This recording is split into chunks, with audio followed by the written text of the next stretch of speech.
Hi there.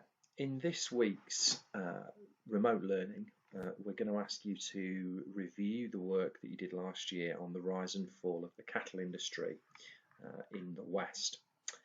And this will require covering both the rise and sort of development of the cattle industry in the West after the Civil War, through to the significant changes and shrinking of the cattle industry that takes place in the 1880s and 1890s.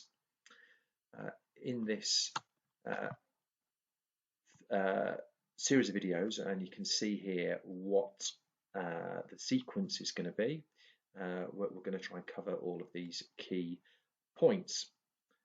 I'm going to start in this video just with a brief overview of the cattle industry's development, so kind of the big picture, which will, and then in the subsequent videos we'll dig into some of the granular detail more closely. Now, when we looked at our work on the settlement of the West and the colonization of the West, I sort of referred to this diagram quite a lot. Now, the cattle industry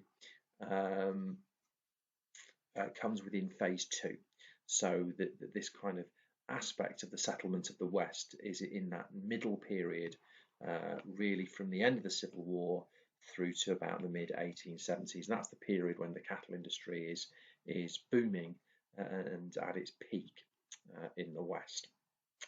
Now, there are really sort of 4 elements, 3 of which are shown here, and the element that's not shown here that we'll also be covering is we also need to look at the life of the cowboys and understand what it was like for cowboys in the American West. And we'll cover that in one of these videos.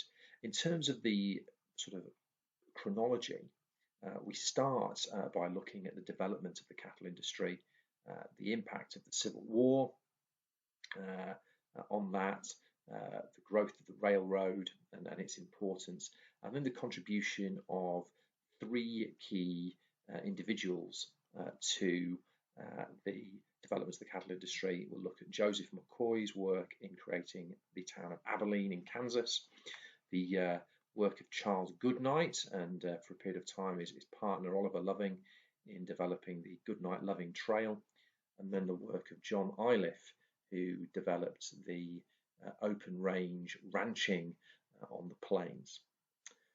That then feeds into the period known as the beef bonanza, which is the period when the cattle industry really dominates the West, and particularly the plains, particularly states like Colorado and Wyoming that become indelibly associated with the cattle industry, but there are other areas as well. This is a time when a small number of very wealthy beef barons, as they're known, really become very, very powerful economically and politically in the West. They take control of huge amounts of the land, exploiting the Homestead Act and taking advantage of the land grants from the railroad companies.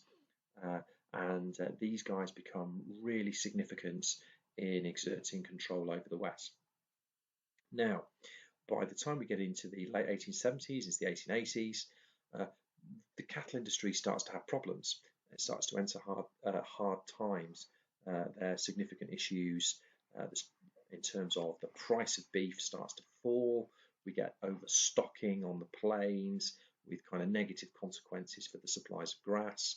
There's a major drought, and then kind of the real hammer blow is the dreadful winter of 1886-87, when thousands and thousands of cattle die. A number of the ranchers go out of business. And this brings an end to the open range system of farming, and it leads to a move to smaller herds, smaller ranches that are more contained, fenced off. But it's also a period when there is considerable rivalry between the ranchers and the homesteaders, and that's something that we'll touch on more when we look at the law and order problems in the West in a separate lesson later on.